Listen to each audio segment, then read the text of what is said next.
Basically, outside of Kai'Sa, effectively full melee composition into a Orianna, Gnar, and Rumble, which is up. Yep, there we go. Full. Thank you very much. We are extraordinarily short range here on the side of Pentanet. Teleport top side without any repercussion as the teleport comes back. Speaking of teleported top lane, this is with repercussions as Biopanther is going to put Elyoya underneath it, and everybody else just leaves. All right, that's one way of doing it. Is Kai'Sa finally going to catch up with Praedyth? Kazi locks down the kill. Biopanther. Yep, just going to walk away from that blue buff, as you can see, over the wall there as Biopanther is pushed way too far forward, now realizing that he wants to go in. The Disdain not going to connect, though, as Armor's just trying to kite this one out, and he's... And it's nice, but it is with your jungler on bot side as Biopanther. You want to try and punish, right? You want to are actually able to find the 2v2s, but able to find the early pressure. There's another one. Solarflare comes out this time as well, as Decoy is going to be the target. Justice Punch is interrupted by Even in the scenario where it is, the Galio ultimate doesn't really provide that much in terms of combat if you're not the one setting up the play.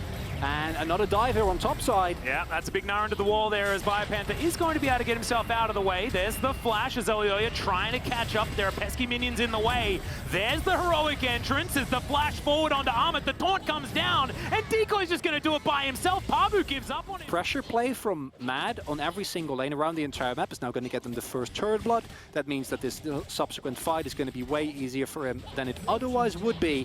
And as Pentanet will be going over to Elyoya here pretty comfortably, as they could also potentially set up for a dive here bottom side, but Kai'Sa decides just to let clear these waves out for us. That is probably not what you want to be talking about, as Pabu finds himself the Chilling Smite here onto the Rumble. There's the heroic entrance. They grab the knock-up. Justice Punch is good too. Two-man shockwave, though, as Chaz comes on over, and Pabu... With the Kai'Sa, with the Galio, both of which have semi-global ultimates that really easily allow you to get something. But then, here's my question. Is that actually worth it? Sure, you get a kill on Elyoya, but it goes to Pabu, not to Chaz, who is not able to use the money nearly as efficiently, as Pabu might be forced to flash out here if he's not careful.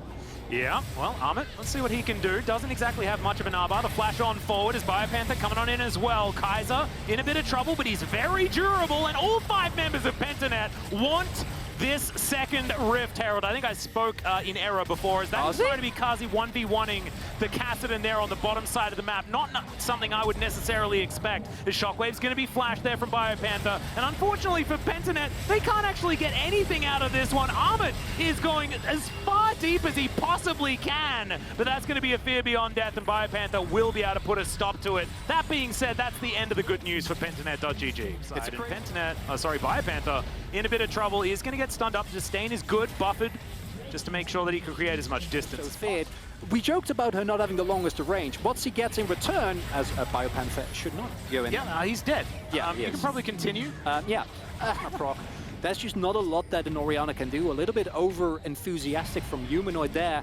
And it leads to a Drake, and a Drake means that Matt's going to take longer to scale up. Yeah. And that buys time for Pentanet. I'm going to put it in the pros column 100%, as it is under a 5,000 gold lead, and perhaps that is going to be extending. Amit down to about 50%, trying to find the safety of his inner turret. Kai'Sa comes down as well as Pabu. Gives him a bit of a slap.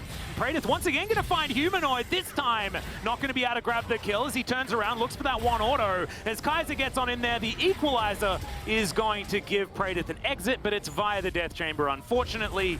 Pentanet.gg are going to back away from the bottom side of the map, and this game is certainly doing some things right now. Chronicler, as Amit teleports in to look for a kill, but Decoy makes it out. Chaz may not be as lucky, as 3 members of Mad have found him and will be able to put the Kassadin away as well. Elyoya not even able to really get in on the action, as Kazi, he's playing the game for the win. He's going to be able to take down the turret in the mid lane. And there's a lot of chaos here. There's a lot of cross-map plays. There's people getting caught in side lanes. They're almost kills. There's solo kills. There's 1v1s. There's attempted 1v1s where you get punished. But in the end, it's Mad that wins all the trades, right? The gold lead keeps extending. They're the one who actually pick up the objectives. They're the one who actually get the turrets. And just gets a bit of a slow onto the Galio. They do back away yet again. Flash on forward, 2-man taunt comes on in. It's Pabu trying to stun up everyone. The heroic entrance is beautiful, but it's not going to be enough because he dies in the meantime. But they do get the Vayne.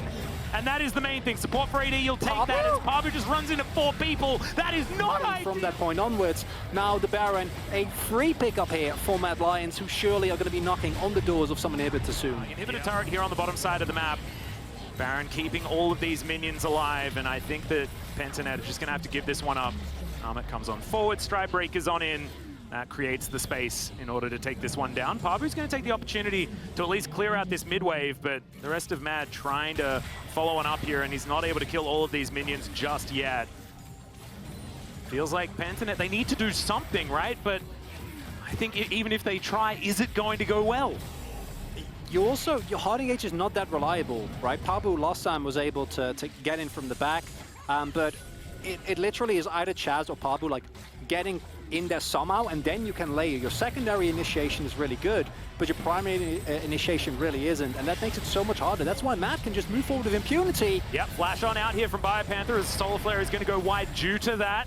Equalizer comes down. Predator takes a fair bit as a few ticks do land on top of the Kaiser, but it's done exactly. And it provides you with so much pressure on the map, and it looks like Matt, they realize that all they need is just pressure. A Hail Mary flank might be coming in from Pentanet, because otherwise I think they're going to lose this next inhib as well. Yeah, exactly. They might be sacrificing their Nexus in the end, and that is exactly not what you want to happen as Elioya, he's wrapping all the way around. Chaz looking for an opportunity. 3-man taunt there from Decoy, but he's immediately wiped off the face of Summoner's Rift. Armit gets a great defensive ultimate as well, and Mad's wallets are way too heavy. BioPanther goes down. It's a double kill for Kazi, and Praetor, he loves that emote, but unfortunately in this instance, it's not showing anything good. That's the ace, and that is going to be the game for the Mad Lions, who debut onto the Rumble stage absolutely beautifully.